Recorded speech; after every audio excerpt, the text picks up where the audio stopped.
name is Denny. Welcome to my kitchen and welcome to my first ever food preparation video.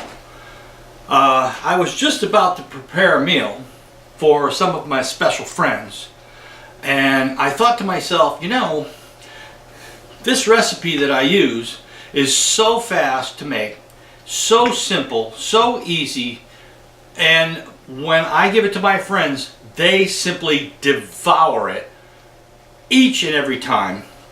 I thought, this is too good to keep to myself. I need to share it with my friends on Facebook and YouTube.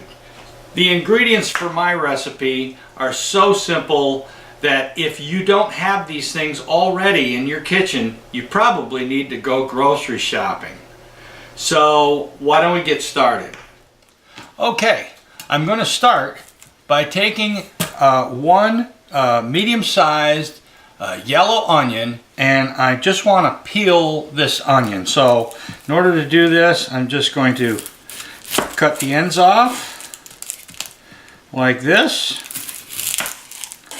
Alright, and then take off the loose skin, but I want to take this off to the side. Then I want to take off this outer skin, and in order to do that, I'm just going to take my knife and I'm going to slice through that first layer, just like that. And then I'm going to get my finger under there and peel off the outer layer of the onion. I could probably take a little bit more, maybe that whole first piece. Okay, just like that. Take off that outer layer, and now you're going to take your peeled onion, set it off to the side. Next I have an all-purpose potato, and I'm just going to peel this potato. So I got my potato peeler right here. I'm just going to take the skin right off of that potato. A little container here for all of my debris. Alright. Just like that.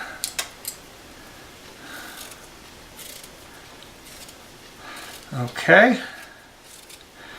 Now, any kind of potato will do. If you don't have like an all-purpose white potato, you can use any potato. I'm only using one, but if you want, you can use as many potatoes as you like, as many as you need. This recipe, for this recipe today, I'm just using the one. All right. Next, in my refrigerator, I had this red pepper, and as you can see, I've already cut the top of it off and taken out all of the the seed pod in the center there. So I'm just going to kind of take the little bits of the inside of this out, and if you have a pepper, cut the top off, take out the seed pod, and take out those little ribs that are on the inside. Then set your pepper off to one side. Next, a banana. Now you're probably thinking, what kind of a recipe is this? But you're going to peel this banana. Okay. Very simple. Peel that banana down and set the banana off to the side. Now I've got my ingredients ready to put together. Got my onion, my potato, my banana, the pepper, and I'm going to do one more thing. If you happen to have a percolator or an automatic drip coffee maker like a Mr. Coffee kind of thing, go ahead and make yourself a pot of coffee. That's the beauty of this recipe. You can put just about anything into it. It doesn't matter. It always comes out perfect, and your friends will love it. Well, I've got my coffee, and I've got my banana, my onion, my potato, my pepper, and I'm good to go. I brought out my food processor. I didn't mention the food processor at the top of the video because it is kind of a common household appliance now. Most people have a food processor. So get out your food processor. Let's put things together. Okay, so here's where things get a little bit different. all that food that you set aside, you're going to leave it over there. What you're going to do is you're going to take all these things that you cut off, like the banana peel, and you're going to take that banana peel and put it down into that food processor, just like that. How about that onion? Now the one thing I don't put in there is the stem of the banana peel. I'll explain that in a minute. Here we go, the ends to the onion. Let's put those in there. The onion skin, the potato peels. Put all that right down in to the food processor. The pieces of the pepper, the seeds of the pepper, I'm going to put those in there if I had them. And go ahead and grind them up. Okay, one of the things you might want to have on hand is just a little bit of water. Sometimes it helps make this stuff blend a little better. So go ahead and grind all this up. Remember that coffee you made a little while ago? Well, you take your coffee filter, the paper, the coffee grounds, dump all that right into the food processor. Put the lid back on, let her rip. Add a little more water if you need it.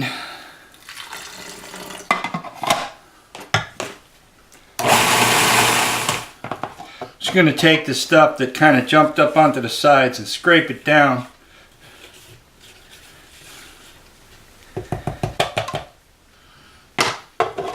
And let's get the rest of this really pulverized.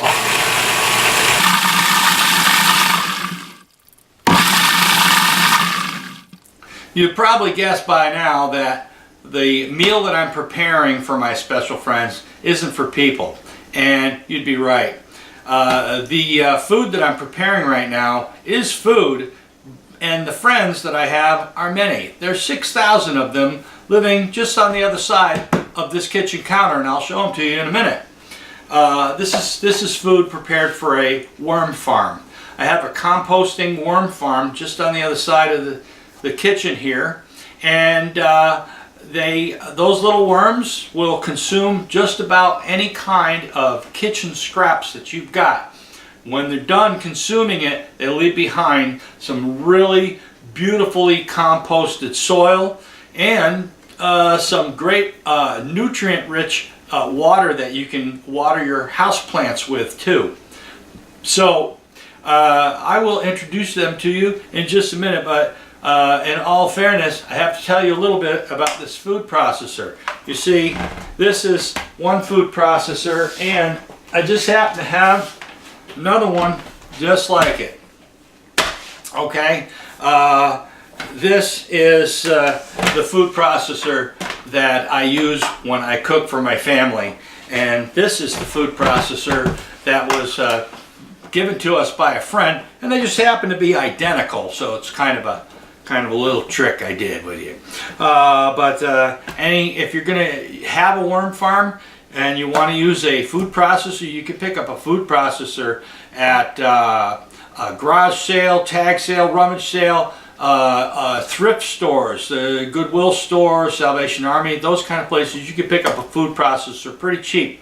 This food processor is strictly for the worm farm. All manner of vegetable peels and scraps go into here and are ground into a fine pulpy mush that the worms absolutely devour. If you're going to have a worm farm, you don't want to put in acidic food like oranges or lemons. If you're going to put tomato in, a little bit of tomato is not too bad, but a lot might be a little too much acid for the worms. Worm farms, you don't want to use meat products at all. So no meat scraps, no bones, no chicken, no fat, nothing like that. But any kind of vegetable matter is fantastic. Bread, you can put old stale bread in there. You can put coffee grounds in here. You can put eggshells in here. If you want to put in eggshells, I recommend that you take the eggshell and run it through the microwave for 30 seconds before you grind it up. That will kill any kind of bacteria. You don't want to harm your colony of worms. So with that said, I suppose it's probably time that I introduce you to my 6,000 little friends on the other side of the kitchen. So here's where the worms live, in this little box. Let me just back out so you can see it. It is about 16 inches wide by about 16 inches high right now. Off on the side over here, there's a tap that you can open up, and it's not flowing real heavy right now, but there is liquid that gathers in the bottom of this thing, and it looks very much like coffee when it comes out, and it's very high in nutrients. You can use that to water your house plants. There's a dark plastic cover that keeps the light out, because the worms are very shy. They don't like the light. But I will show you my little worms here. Let's tip this back, and there they are. Let me zoom in for you. And you can see right now they're kind of spread out.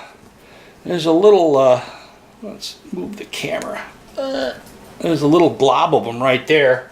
But not too long ago, the whole top to this bin here was nothing but solid worms.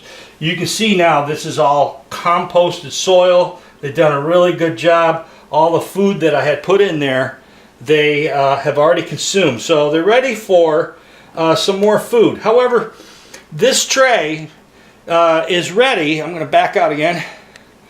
It's ready to be replaced with a new tray. I think this is pretty full right now, so I'm going to put the cover on because they don't really like the light, and I'll show you a little bit more about the tray. So the worm box consists of a base, and then there's 3 trays that the worms will migrate up through. This is one of the trays here. It measures 16 by 16 inches, and as you can see, it has a grate to the bottom so the worms can travel through this.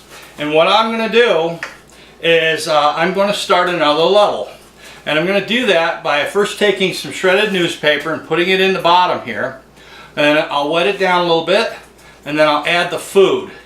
The worms will detect that there's food, and then it will migrate up from the lower tray up into this tray, and then we just continue the process of putting a little layer of paper every now and then more food, and more food, and more food, and more layers of paper, and hopefully that'll last till spring, when it's time to empty the worms, the trays out, so we can gather the soil, and then we start the whole process all over again.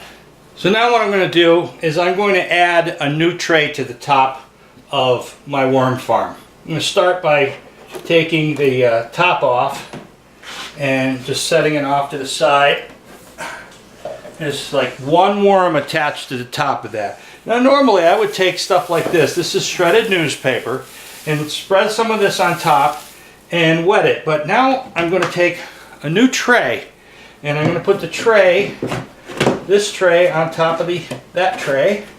Push it right down, and now I just start a new tray, just like this. Put the newspaper, spread it out a little bit, and I have a spray bottle.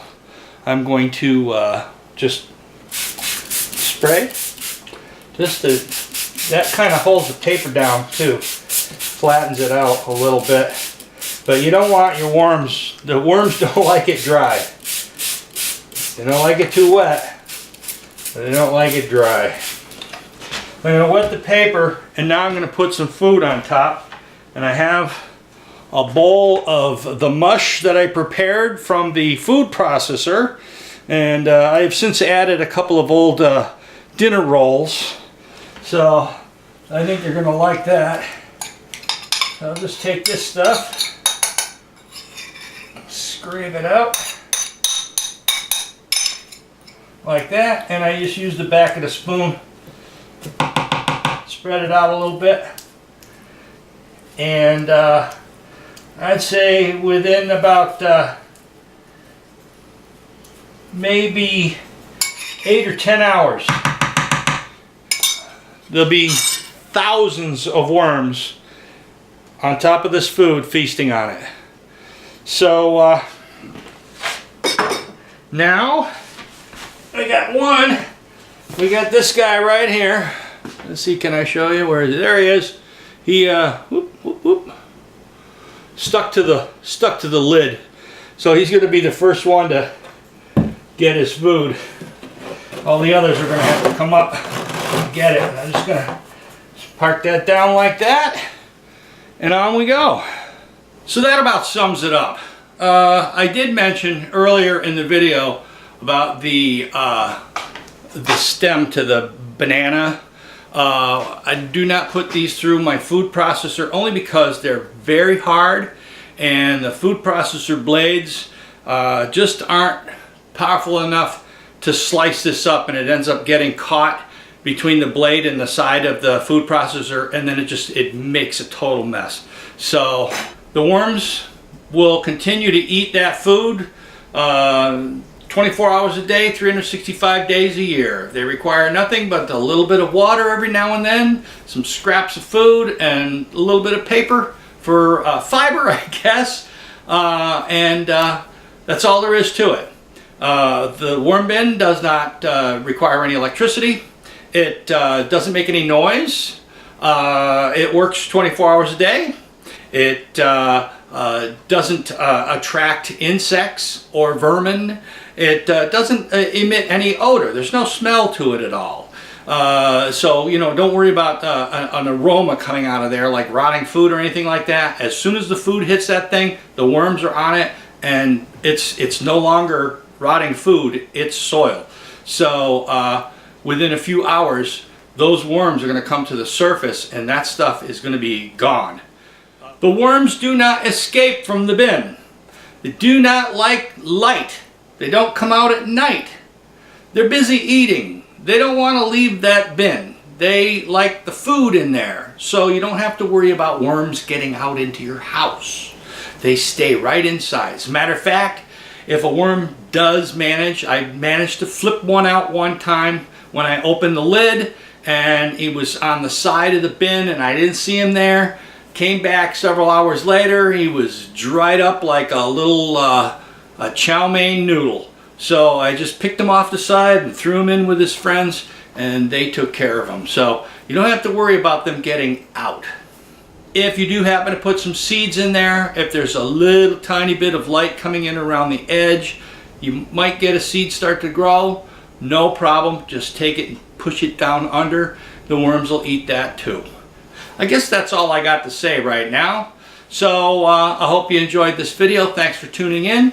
If you like this video, be sure to subscribe and share it with your friends. We'll see you later. Bye-bye.